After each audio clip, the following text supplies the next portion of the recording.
समजा एखादा विद्यार्थी आहे यूपीएससीची तयारी करतोय. यूपीएससीच्या तयारीच्या वेळेस त्याने रात्रंदिवस मेहनत केलेली आहे, त्याग केलेला आहे, कष्ट केलेला आहे, स्किल्स वापरलेले आहेत. तो यूपीएससीची एक्झाम देतो, ऑल इंडिया रँक 1 येतो आणि तरी देखील त्याचं सिलेक्शन होत नाही. याचा समाजावर किती मोठा परिणाम होईल, त्या मुलावरती किती मोठा परिणाम होईल आणि त्याच्या कुटुंबावरती, त्यांनी घेतलेल्या मेहनतीवरती किती मोठा डाऊट निर्माण होईल.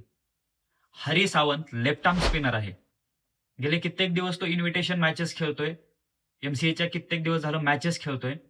आतापर्यंत त्याच्याकडे अनुभव आहे तो 508 मॅचेसचा. 1100 विकेट आहेत.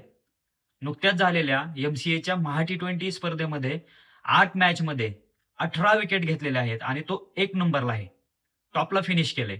एवढे टॉपचे परफॉर्मन्सेस करून जर टीममध्ये सिलेक्शन होत नसेल, तर अपकमिंग पिढीला कोणता संदेश जाईल?